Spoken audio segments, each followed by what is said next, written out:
Finally ఇల్లు rent ఆప్షన్కి వెళ్ళాను. ఈ వీడియో ఎవరైనా చూస్తూ ఉంటే దీనికి పార్ట్ 1 వీడియో చూసి ఆ తర్వాత ఇది చూడండి. రెంట్ ఆప్షన్లో కొన్ని రియల్ ఇష్యూస్ ఉన్నాయి. పాయింట్ నెంబర్ 1, ఇంట్లో ఏదైనా ఇష్యూ వస్తే ఫస్ట్ టెనెంట్స్ మనకే ఫోన్ చేస్తారు. ఒకవేళ ఇండియాలో అది మిడ్ నైట్ అయితే ఆ టైంలో అక్కడి నుంచి ఇక్కడ కమ్యూనికేట్ చేయడం కొంచెం కష్టం. పాయింట్ నెంబర్ 2, ఒకవేళ టెనెంట్స్ వెకేట్ చేస్తే మళ్ళీ టెనెంట్స్ని వెతకడం అనేది పెద్ద ప్రాబ్లం. అండ్ ఆ టైంలో ఇల్లు ఖాళీగా ఉంటే ఈఎంఐ మనమే పే చేసుకోవాలి. టెనెంట్స్తో ఏదైనా ఇష్యూ అయితే వాళ్ళని ఇల్లు ఖాళీ చేయించడానికి ఏదైనా మనం ఇండియా నుంచి రావాలి ఆర్ ఇక్కడ అటార్నీతో మాట్లాడాలి. అది కూడా ఒక పెద్ద హెడేక్. సో ఫైనల్లీ ఏం చేయాలి అని రీసెర్చ్ చేస్తున్నప్పుడు నాకు దొరికిన option realtors and rental management companies. Realtors మన ఇంటిని మార్కెట్ చేసి టెనెంట్స్ ని తీసుకొస్తారు. దానికి మనం వాళ్ళకి మనీ పే చేయాలి. Most of the realtors first month rent ని తీసేసుకుంటారు. తర్వాత రెంటల్ మేనేజ్మెంట్ కంపెనీస్ ఆ టెనెంట్స్ ని హ్యాండిల్ చేస్తారు. Either it can be rent or any other issues. Tenants కి ఏదైనా ఇష్యూ వస్తే వాళ్ళు మనకు కాల్ చేయకుండా డైరెక్ట్ గా రెంటల్ మేనేజ్మెంట్ కంపెనీస్ కాల్ చేస్తారు. సో మనకు కొంచెం స్ట్రెస్ తగ్గుతుంది. కానీ ఇక్కడ కూడా 2 ఇష్యూస్ ఉన్నాయి. ఏదైనా రిపేర్ వచ్చింది అంటే రెంటల్ మేనేజ్మెంట్ కంపెనీస్ రిపేర్ చేయిస్తారు కానీ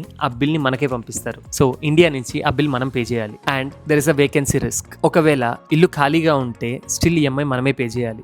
సో ఇన్ని ఫైనాన్షియల్ రిస్క్ పెట్టుకొని ఇల్లు రెంట్ చేయడం మీకు ఓకేనా, ఆర్ ఎంతో అంత లాస్ కి సెల్ చేసి పీస్ఫుల్ గా వెళ్ళిపోవడమా అనే డెసిషన్ మాత్రం మీదే. నేను మాత్రం కొంచెం రిస్క్ తీసుకుందామని డిసైడ్ అయ్యాను. మరీ అంత కష్టమైతే అప్పుడు సెల్ చేయడానికి ఇక్కడ ఒక ట్రస్టెడ్ పర్సన్ కి పవర్ ఆఫ్ అటార్నీ ఇస్తే చాలు. మన బదులు వాళ్ళు ఇల్లు సెల్ చేసేయచ్చు. అగైన్ నేను ఎవరికి ఏది సజెస్ట్ చేయడం లేదు. ఇది జస్ట్ నేమ్ ఫాలో అవుతుంది చెప్తున్నాను. సో మీ సిచ్యువేషన్కి తగ్గట్టు ఒక మంచి డెసిషన్ తీసుకోండి. హోప్ అందరికీ ఒక క్లారిటీ ఇచ్చానని అనుకుంటున్నాను. See you all in the next one.